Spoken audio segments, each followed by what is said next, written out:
Can you walk us through that last play a little bit? What obviously Al ended up taking up court, and you get it from him, what you saw and what you were looking for, that sort of thing. Well, I saw that they were going to try to deny me with Corey and Wes, and I told Al just take off, get up the court, buy us some time, and went and got it. And I saw Miles Turner about to commit to the double team, and then I just kind of gave a pass fake with my eyes, and then went to the rim. Definitely win it.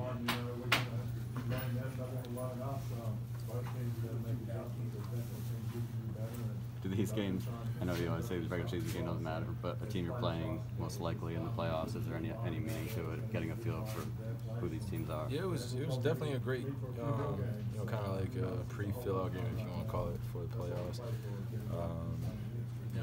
But home court advantage was at stake, and I know we see him again one more time, so we'll see how it goes, and just keep on getting better for the rest of the regular season. Brad was talking about the importance of keeping up with their physicality.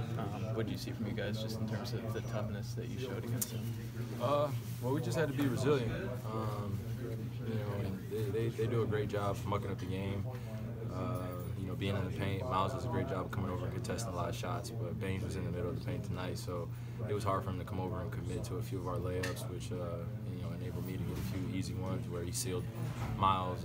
He did a great job tonight, just playing with that pace and playing with that physicality to match theirs. How much does that combination of Baines, how much is that going to help you going forward? Well, we need rim protection. We've been relatively small, not in height, but just in terms of our physical presence out there when we have, some of our wings guarding bigs. And it's a tough cover, no matter what, in this league. So for us, we just wanted to combat that. I know Coach had a great game plan of putting both those guys out there to manage the game really well. And it worked for us tonight. So. Kyrie, your numbers all year have been off the charts whenever Baines has played. Is it just that physical presence that he brings that's made such a difference, or is it something else? Well, I think it helps just having a big body out there, multiple big bodies, with Al and Baines, and then setting screens. I know I have a great chance of getting open, and he does a great job setting them. So I rely on him a lot when he's out there playing. And big dog guards the house, so we need that. Fan was suspended for a confrontation with Cousins. He said something of racial nature, including the boogie. What is your image of this city? I mean, it's not the first time something like that has happened here. What do you mean? Fans saying things of a racial nature to a black guy. What do you mean, the image of the city? Boston has a checkered history. Well, I mean, I think that's an opinion that could be shared amongst a lot of different people, over the course of different eras. I myself can only speak for playing here as an opponent. I've never heard anything like that, but I can only go off hearing stories. And when you hear something like that, especially of people of color, I gravitate towards being on anyone's side as long as it's the right side. And really, it just matters just treating people with respect. That's really what it comes down to. I think sports, there really gets a gray area where sometimes fans can say really hurtful things, and they treat us.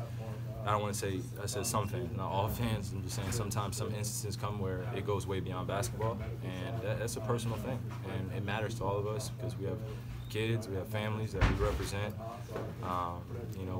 We represent very different backgrounds, and I think coming to Boston has been an eye-opening experience for me. Just getting an experience to know Boston. I haven't really heard too much about stuff like that, but hearing about it, it's a little saddening. Just to happen, not just in Boston, but just as an NBA player, hearing another NBA player go through something like that is just terrible. Or any athlete, hearing racial slurs.